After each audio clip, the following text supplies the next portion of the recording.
The Obama response ads suggested Senator McCain was eviscerated in the print media, not only for getting the facts wrong in the lounge stool ad, but also for the sharply negative turn his campaign has taken. And it appears not all Republicans approve his message. Some Republicans telling the New York Times they, quote, worry that by going negative so early and initiating so many of the attacks himself rather than leaving them to others, Mr. McCain risks coming across as angry or partisan in a way that could turn off some independents who have been attracted by his calls for respectful campaigning.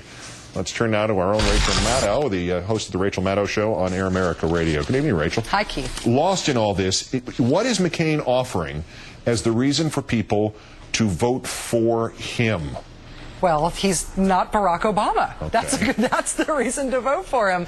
And while that might sound like a pitiful grounds for a man with the kind of career that John McCain has had to try to win the presidency, honestly, even though it sounds kind of depressing, that might be the strongest political ground that he's got. I think that a national election that is a referendum on Bush and McCain and the Republican Party in the last 8 years is an election that Barack Obama wins in a landslide. An election that is asking Americans essentially what they think about Barack Obama, which is what John McCain has actually turned this campaign into at this point. That's an election that Barack Obama might win, but he might not. As depressing and sort of pitiful as it is, this might be exactly where John McCain wants the campaign to be. Does that explain this quote of the year from yesterday? McCain tells Stephanopoulos that in terms at least of Social Security reform, tax increases were not off the table no matter what he said about not raising taxes. And a spokesman comes out and says McCain might not really be speaking for the McCain campaign. Are they that lost so early in terms of the head-to-head and issue-to-issue? Are they that dedicated to simply don't vote for Obama, he's fill in the blank?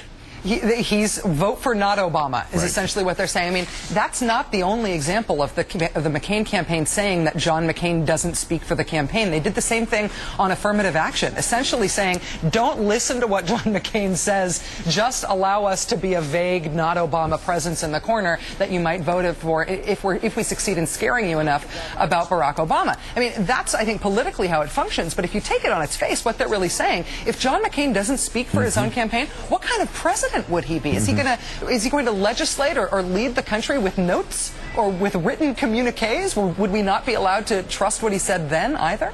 It would be like when the great football quarterback, the late Bill Walsh, retired from the San Francisco 49ers and left supposedly a playlist, the actual plays that his successor George Seifert was supposed to call for the first 3 games of the next season. Maybe it could be done that way. Only I don't know who would leave him the list. Maybe it would be Cheney. Yeah. This John Weaver, whom I quoted earlier, friend, confidant of McCain, who quit the campaign a year ago, to the Atlantic. It's a long quote, but I want your reaction to this. For McCain to win in such troubled times, he needs to begin telling the American people how he intends to lead us. That McCain exists. He can inspire the country to greatness. There is legitimate mockery of a political campaign now, and it isn't at Obama's. For McCain's sake, this tomfoolery needs to stop. Is that one guy who used to be on the McCain side who's just disappointed by what he's seeing, or is there any actual groundswell of opinion that McCain and his campaign are making fools of themselves right now? I think this is the car crash between McCain of 2000 and McCain of 2008. And this is I think this is what we're seeing as the reaction, not only from people who have long worked with John McCain and who sort of wanted to be associated with the McCain of 2000, but to people who thought that that reputation that he carried over from those days might end up being who he was in this campaign too. He said he was going to be the McCain of 2000. He said it was going to be a substance-driven campaign, that he wasn't going to be scurrilous and negative the way that he went after Barack Obama. And what his campaign is doing now with this series of now 4 negative campaign ads, nearly all of which can be factually disproven, with the sort of pettiness that they're throwing at Obama, it does seem pitiful. It does seem literally sad. If the guy who you thought was going to be running for president on the Republican ticket this year was John McCain 2000.